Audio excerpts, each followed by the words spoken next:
So now I know that if your mouth is really, really big and you try to tell the truth for a living and you like to air people out, hatred is coming your way. I didn't know it was gonna be this type of hatred, but you know.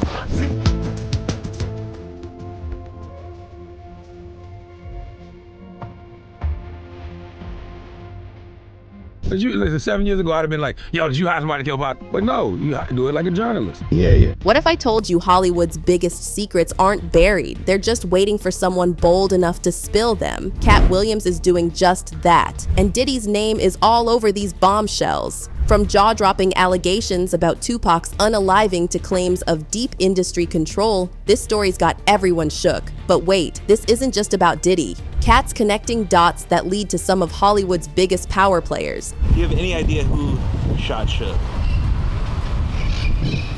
I'm pretty sure Suge knows who shot Suge. Yeah. And the craziest part? Social media is losing it. Some fans are calling Katt the realest voice in the game, while others are questioning if he's gone too far. Either way, you're about to dive headfirst into a Hollywood conspiracy that'll have you rethinking everything. Trust me, it only gets wilder from here. Let's break down the drama. All of these big deviants is all catching hell in 2024. It's up for all of them. It don't matter if you Diddy or whoever you is. Katt's issues with Diddy Katt Williams isn't just calling out Diddy. He's putting him at the center of Hollywood's most jaw-dropping accusations. This isn't the first time Katt's thrown shade at the mogul, but his latest comments take things to a whole new level. Katt's been vocal about Diddy's alleged ties to the entertainment industry's darker side, and his fiery remarks have reignited old rumors about Diddy's role in shaping and potentially sabotaging the careers of some of hip-hop's biggest names.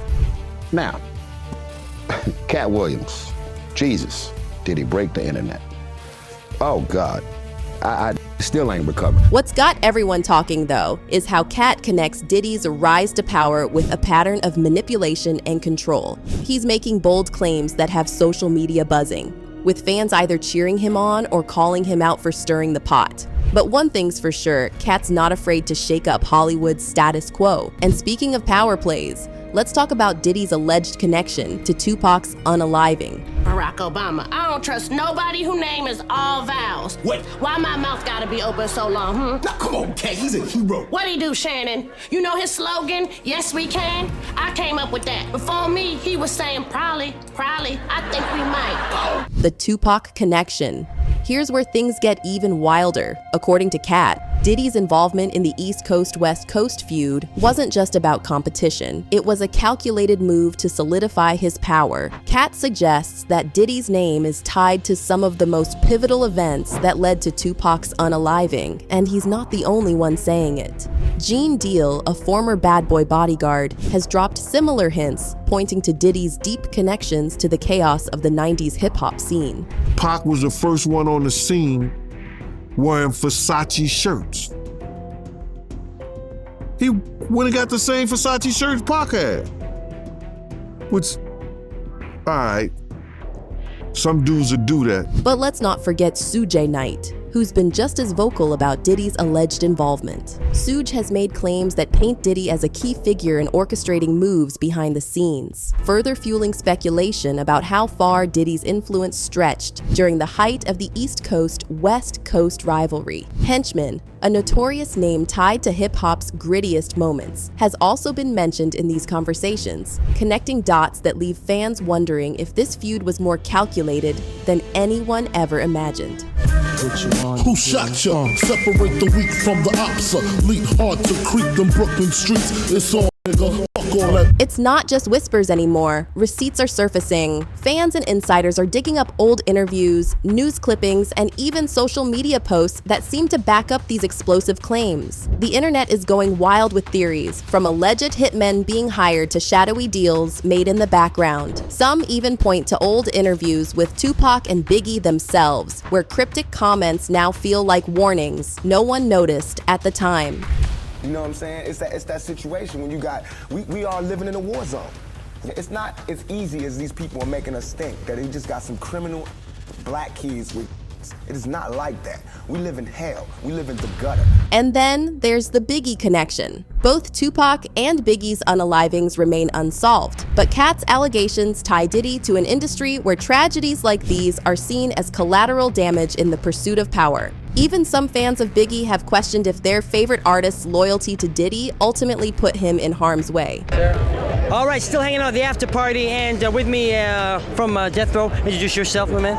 I'm Suge Knight and Tupac Shakur. All right. What makes this even messier is how Katt ties it all together with Hollywood's bigger power dynamics. He's painting a picture of an industry that doesn't just look the other way, but actively profits from these tragedies. Tupac wasn't just an artist, he was a force, someone who could have changed the game. And according to Katt, that's exactly why he became a target. Hollywood's puppet masters. But this story isn't just about Tupac, it's about a system that protects its own, and Katt's not done exposing it. Katt Williams isn't just calling out individuals, he's coming for the whole system. According to Katt, Hollywood operates like a secret club where only a select few get to pull the strings. And at the center of it all, he claims there are puppet masters controlling everything from careers to culture, ensuring those who play by their rules thrive, while the ones who don't, they're silenced or cast aside. Gimme.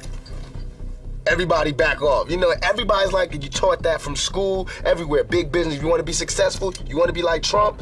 Gimme. Push. Step. Crush.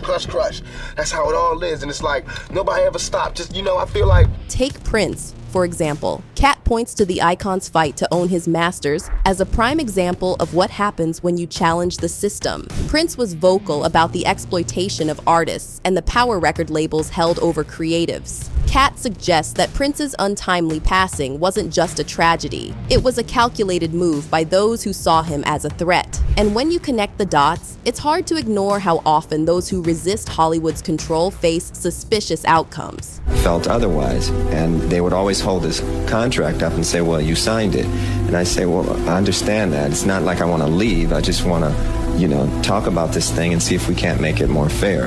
Of course, they wouldn't change, because if they changed, they wouldn't really exist. And that's kind of the situation. But it doesn't stop there. Katt's also hinted at how figures like Jay-Z aren't just moguls, but gatekeepers of this system. He's implying that their influence is less about talent and more about knowing how to keep the system intact. Whether it's promoting certain narratives or sidelining others, Katt says these puppet masters have mastered the art of control. Katt Williams has stirred controversy with his recent comments about Sean Diddy Combs during an interview with GQ.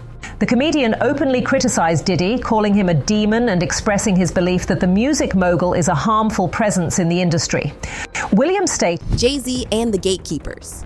And if you think that's intense, wait till we dive into Jay-Z's role in all of this. Jay-Z is a name everyone associates with success, power, and influence. But according to Katt Williams, there's more to the story. He claims Jay-Z isn't just a mogul. He's one of Hollywood's ultimate gatekeepers. The kind of guy who decides who rises to the top and who gets left behind. Because the people want to know, why would he get blackballed? Yeah, because in 30 years, I've done nothing but collect.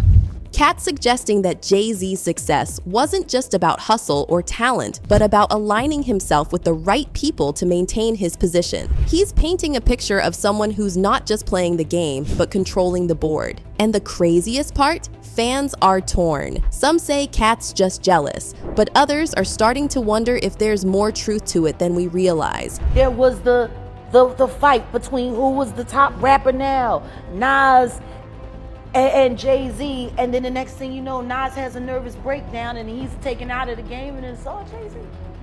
He will slump anyone in any relationship.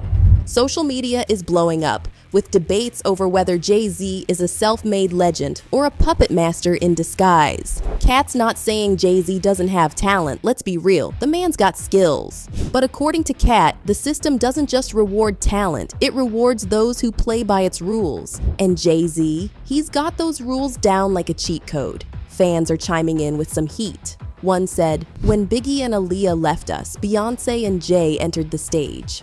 Another added, if Biggie, Tupac, and Aaliyah were still here, Jay-Z and Beyonce would have been pushed aside. No cap, these reactions are cutting deep, sparking debates about whether Jay-Z's rise to the top was pure hustle or perfectly timed positioning. Either way, the internet isn't holding back, and Katt's got people rethinking the whole narrative. It's like he's not just throwing shade, he's flipping the light switch on a game most of us didn't even know was being played. Katt's call-outs, bigger names. And this all leads us to the biggest question. What happens next for Hollywood's untouchables? Katt Williams has never been one to hold back, but his recent call-outs go beyond Diddy and Jay-Z. He's pulling back the curtain on a pattern of exploitation and manipulation involving Hollywood's biggest names. From Oprah to Ellen, Katt's accusing some of the industry's most untouchable figures of being part of the same system that silences dissenting voices while promoting those who play by the rules.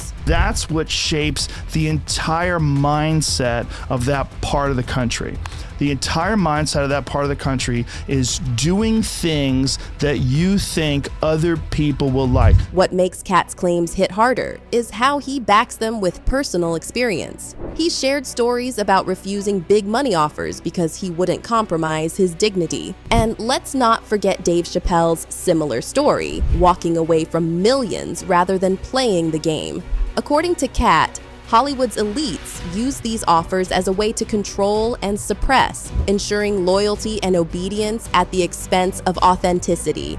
Did you know that the building that I bought for my comedy club initially was owned by a cult? Fantastic. It was owned by a cult from West Hollywood called the Buddha Field that migrated out to Austin when they were being investigated by the Cult Awareness Network.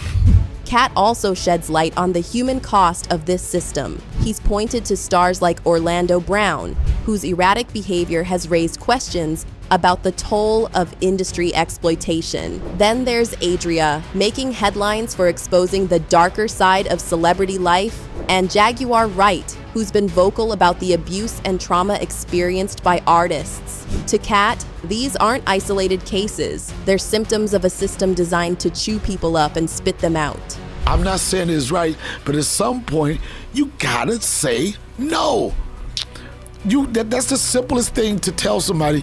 The best advice. All right, this guy's Uncle Ron's explosive claims. And it gets even more interesting. Jay-Z isn't the only heavyweight in Katt's crosshairs. The story of Biggie's tragic demise just got a lot more tangled. Uncle Ron, Diddy's former bodyguard, dropped a bombshell before his sudden passing that's left the internet buzzing. In a TikTok video that broke the internet, Uncle Ron claimed Jay-Z and Diddy conspired to take Biggie out of the game. According to him, Biggie was tired of being used and abused at Bad Boy Records and was ready to leave and start his own thing. But that didn't sit well with Diddy, and Jay-Z allegedly saw Biggie as competition for the top spot in hip-hop. Jay-Z and Puffy wanted Biggie. Bottom line, you don't have to believe me, believe the facts. Here's a man that wanted to leave Bad Boy. He wanted to do his own thing. Uncle Ron claimed Diddy approached him in 1997 to carry out the hit on Biggie. Though Ron didn't produce hard evidence, his allegations reignited old whispers about Diddy's role in Biggie's tragic end. And just 24 hours after making these claims, Uncle Ron mysteriously passed away. While some say it was pneumonia, others are calling it way too convenient, especially given how eerily similar his illness was to that of Kim Porter, Diddy's ex. Jay-Z wanted him out of the industry, period, so he could take over and be the biggest hip-hop artist around. My goal was to get this far in Hollywood and still have a virgin hole. On the stretch, Katt's out here connecting all the dots, exposing an industry built on systemic suppression. According to him, if you don't play the game their way, you're either sidelined or straight up discredited in front of the world. But let's keep it real, Katt's not scared to shake the table. He's coming for Hollywood's untouchables, calling out names most wouldn't dare to whisper. And the wildest part? This isn't just about one or two power players. Katt's saying the entire system is rigged to protect its own while crushing anyone who steps out of line. Now, it was this documentary that claimed, which we know wasn't true. Yeah, check this out. We don't talk about things that are nonsense. We don't even entertain nonsense, my brother. So we're not even going to go there with all due respect. But I appreciate you as a journalist asking. Y'all, that's a wrap for now. But trust me, this story is just heating up. Katt Williams has thrown out some wild claims, and the conversations are only getting louder. Is Hollywood really this deep in the game, or is Katt just shaking things up? I want to hear your thoughts. Drop them in the comments below, but don't go anywhere just yet. We've got something big coming up next. Kendrick Lamar is ending 2024 with a bang, and we're diving into his surprise album drop, GNX. From chart-topping collaborations to the controversies that have surrounded him this year, this is one story you don't want to miss. So hit that subscribe button, smash the like, and make sure to ring that notification bell so you never miss an update. See you in the next one. Jack shit about his pops. I learned from his pops was one of the biggest gangsters in Harlem, New York. And I said, yo, all right, okay, you know what's up? You're gonna listen to those guys. You understand? So New York Freddie said, Puff father sold some drugs to one of their undercover guys. You understand? They arrested him because they had cops on the payroll to, you know, see what you about. He said they brought him the tape and the written confection that Puff father signed. Period. All of these big deviants is all catching hell in 2024. It's up for all of them. It don't matter if you Diddy or whoever you is, TG Jakes, any of them. All lies will be exposed. That's all. All right, buckle up because this tea from Gene Deal and Katt Williams is next level shocking. You know how people have been speculating about Diddy's troubled past, with rumors swirling that his mom introduced him to adult activities as a child? Well, they just dropped a bombshell that takes it to a whole new level. Turns out, Diddy's father, Melvin Combs, was not just any drug dealer. He was in cahoots with none other than Frank Lucas, one of the most infamous names in the drug trade in Harlem, New York. When Melvin passed away, everyone assumed the operation went belly up. But according to Gene, Diddy has allegedly been pulling the strings in secret all this time, running the syndicate undercover and revealing himself as a major player in New York's drug scene. Talk about a plot twist straight out of a crime thriller. Looks like Diddy's got more layers than we ever imagined, and this revelation has left us all reeling. Y'all better hold on to your lace fronts because this is about to be one hot mess. So now he's become addicted to drugs and alcohol now. Guys, let me tell you, Gene Deal is absolutely relentless when it comes to Diddy. He is not backing down anytime soon. Gene is on a mission to ruin Diddy's life. No joke. Even before all the lawsuits and accusations from 7 different people about SA and physical violence, Gene was already trying to expose the real Diddy. He spilled the tea on Diddy being on the DL, having multiple affairs with men in the industry, and allegedly being involved in hits on Biggie Smalls and Tupac. Gene even claimed that Diddy lied to Biggie Smalls' mom about what happened to her son, just so he could control Biggie's masters and portfolio. Mama my name, but he told her he didn't know me. Reason he probably did that was because he knew that I was going to tell Miss Wallace all what happened. I don't know about y'all, but that sounds like a man with a shady secret to me. Gene then spilled some interesting tea about how Biggie was trying to get his publishing rights away from Diddy and stop him from getting his hands on new publishing rights. Puff was robbing him and had robbed him out of his publishing and his marketing. Puff seen how Big learned how to put his publishing in other people's names to stop him from getting the money that he was owed. Well, Big had to play the game because Big wanted to get his publishing back and his marketing. But wait, there's more. Gene isn't done yet. He just dropped another major bombshell about Diddy's past. In a new interview, Gene claimed that Diddy allegedly inherited a drug business from his father. Diddy's pops, I saw you there was you had mentioned that as far as Diddy's pops, his dad was murdered? Yes, sir. Yeah, that I didn't know. Did you know of his pops? I didn't know of his pop. I ain't know jack shit about his pops. I learned from his pop from one of the biggest gangsters in Harlem, New York Freddie, right? The police said they went to New York Freddie house in Mount Vernon and he had stacks of $100 bills 6 feet high in the whole basement. That's how much money he had. He was the one who started Russell Simmons. They won't tell y'all this story. He was the one who started Russell Simmons and them into the music business because he had a record label first that Russell Simmons used to work for. So now, New York Freddie want to talk to Big Gene. One of his lieutenants back in the day, if you can see his story, his name was Omar. Omar was our OG from 112th Street, 114th Street. They used to come around with us. They used to love the food I used to cook because I'm a hell of a cook. You know what I'm saying? So now, Omar said, yo, New York Freddie want to talk to you, Gene. I told him he used to bodyguard Puff because he want to talk to Puff and tell Puff the real story about his father. So I said, yeah, all right. So I'm like, New York Freddie. I knew my history. I knew what New York Freddie was about. So I went and took a meeting with New York Freddie. New York Freddie said to me, he said, yo, man, I've been trying to get in touch with Puff. Russell Simmons, none of them would take my calls. It's all good. He said, I want to tell Puff the true story about his father. And I said, yo, all right, okay, you know, what's up? You're gonna listen to those guys. You understand? So New York Freddie said, Puff father sold some drugs to one of their undercover guys.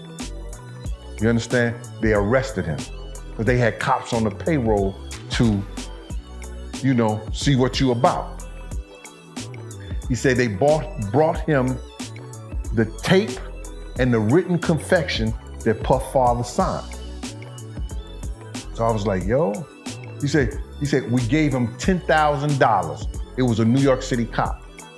He worked for them. He said, we gave him $10,000. Puff father said that he only told because he had a wedding to go to, which I thought was hilarious. You understand? This is coming from New York Freddie. So he said that I wanted to talk to Puff, but he wouldn't take my calls, he wouldn't see me. He said, I want to let him know that I told the guy, y'all got to get rid of him. Y'all brought him in, y'all got to get rid of him. So all these people talking about he worked for Frank Lucas, he worked for that part like that. He may have gotten some things from them or whatever, did some work. Nah, he worked with New York Freddie team.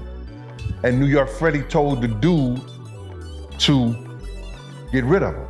Girl, that's something. We need to break down everything Gene's claims have uncovered about Diddy and his alleged inheritance of his dad's street connections and drug empire. When his father died, everyone assumed his business died with him. But according to Gene, it never really did. Diddy supposedly took it over and has been running it on the down low, using Bad Boy Records as a front. Now, let's dive into the nitty-gritty about Diddy's father. Melvin Combs died when Diddy was only 3 years old. According to Diddy, he doesn't remember much about his father because he was so young when it happened. It's no surprise that Diddy's childhood might play a role in all this. Many experts believe a person's childhood significantly shapes who they become as an adult, especially if there is trauma involved. Tons of research suggests that a troubled child often grows up to be a troubled adult. Given how messed up Diddy seems to be, it's pretty clear that something really damaging must have happened to him as a child. It's quite a twisted tale, isn't it? Diddy allegedly grew up surrounded by drugs, which makes you wonder how protected his childhood really was.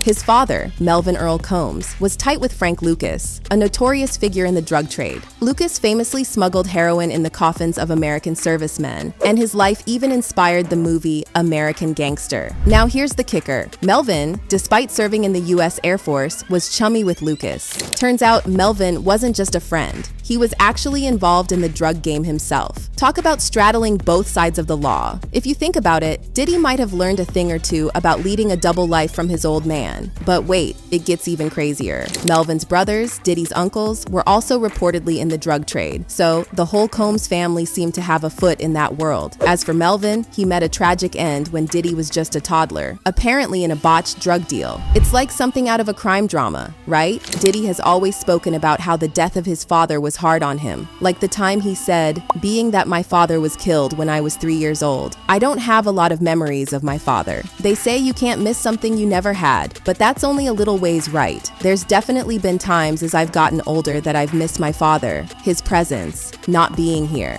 There's things that you would ask your father. There's also things that you would celebrate with him that would make him proud. In another interview, he bragged about how his father was a drug dealer, saying, "My father was a hustler. He was a drug dealer and he was a hustler. So I learned early in life that there's only two ways out of that dead-end jail. It made me work even harder. Sometimes you can't just answer why things happen, but I definitely think the route that I went on, staying out of the streets and hitting my books and trying to be somebody, I think he played a role in that. I have his hustler's mentality, his hustler's spirit, his drive, his determination, his swag. Yeah, that claim about Diddy hitting the books and staying out of the streets, total baloney. We all know he didn't exactly prioritize academics. Sure, he started at Howard University, but he dropped out pretty quickly because the street life called to him louder than the textbooks ever did. So, trying to paint himself as some kind of bookworm is just plain laughable. We see through that act, Diddy. No need to pretend otherwise. And yeah, it's kinda strange how he praises his father so highly, considering his dad's shady past. I mean, Melvin Combs was tight with Frank Lucas, a big-time player in the drug world.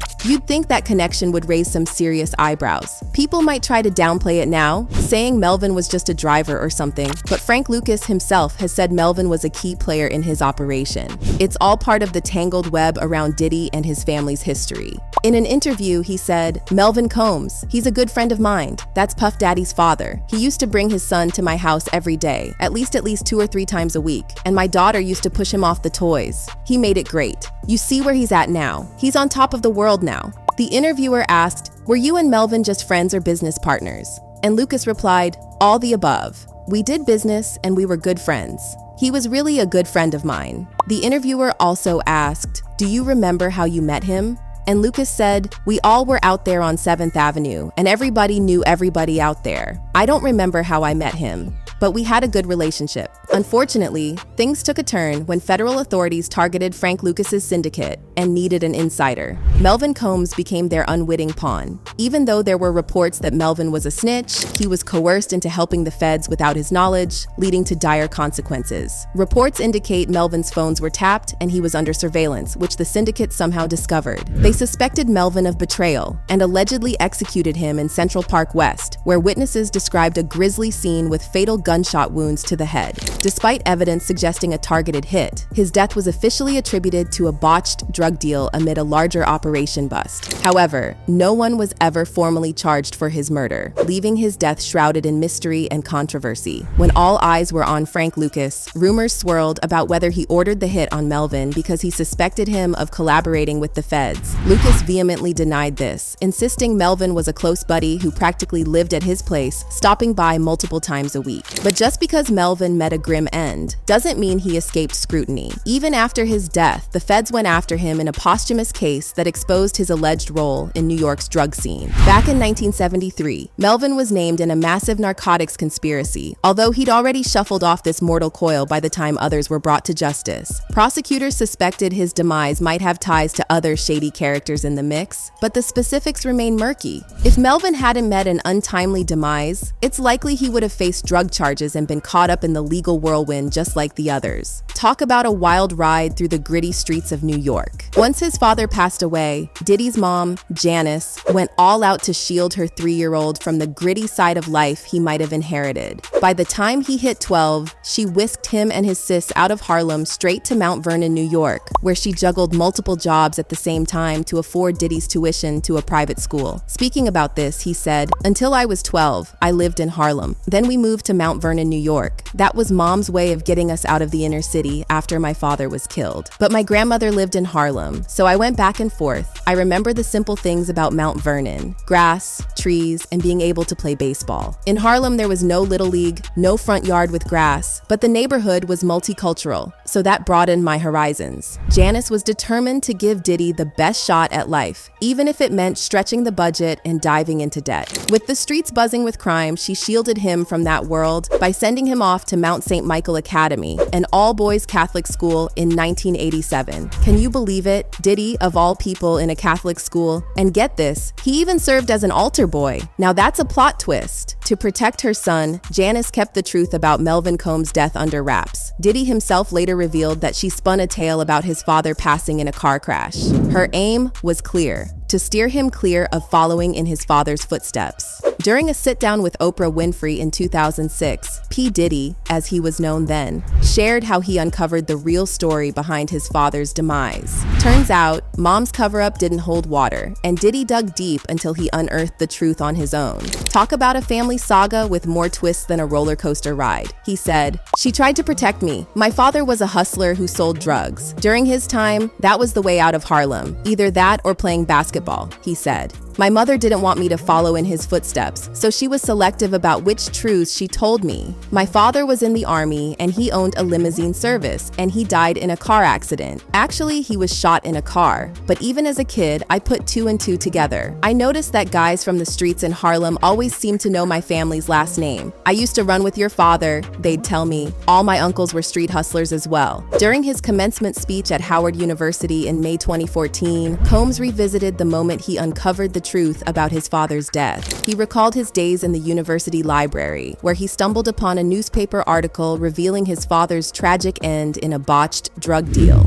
You might think with his dad's tough fate and his mom's sacrifices, working 2 jobs and nearly burying herself in debt to send him to a fancy Catholic school, that Diddy would stay on the straight and narrow, steering clear of any messy drug life, right? Well, turns out that wasn't quite the case. Even at his private Catholic school, Diddy somehow found himself rubbing shoulders with the wrong crowd. Reports say he struck up a tight friendship with Andrew Campos, a member of the notorious Gambino crime family of La Cosa Nostra. They even played football together at St. Michael's and kept the bond strong after graduation. Talk about mixing academics with some unexpected extracurriculars. Diddy sure knows how to keep life interesting, even back in the day. Let's dive into the wild ride of Diddy's connections and alleged ventures. So, Andrew Campos, the guy Diddy befriended back in school, ended up climbing the ranks to become a captain in the Gambino family. Flash forward to 2022, and Campos got slapped with RICO charges, money laundering, and wire fraud, earning himself a cozy 37-month stay in the big house. But hold on to your seats, because the fun doesn't stop there. According to Gene, Diddy not only took over his dad's old business,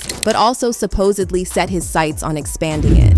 From its roots in Harlem, Gene claims Diddy made moves to stretch his influence into new territories, even as far as Detroit, Michigan. Now remember that lawsuit from last year? Jane Doe made headlines accusing Diddy, alongside his pals like Harve Pierre, of some pretty serious stuff, SA, and drugging her when she was just 17. In a jaw-dropping twist, she dropped hints about Diddy's alleged ties to the BMF drug family. Right in, get this, Detroit. The plot thickens as she alleged BMF helped kickstart Bad Boy Records, allegedly using the label as a front for some creative money laundering. Phew, talk about connections and scandals. Looks like Diddy's world is one wild interconnected web.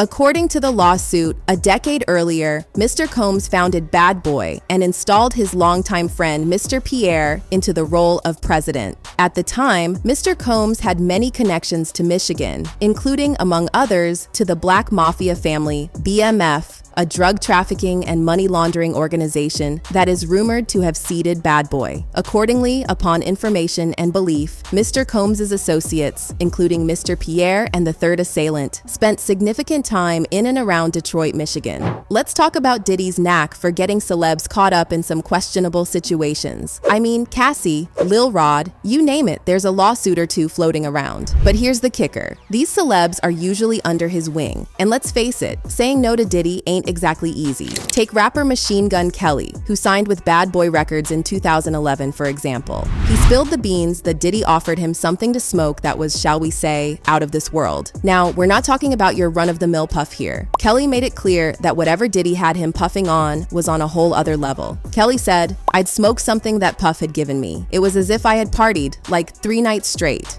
I was like, I'm about to go to the airport. I need something that'll knock me out." It totally did the opposite. I was doing crazy dance moves to the weirdest music for 20 minutes straight, like while he was on the phone. And I was just outside the window looking in while he was looking at me like, man, this kid's nuts.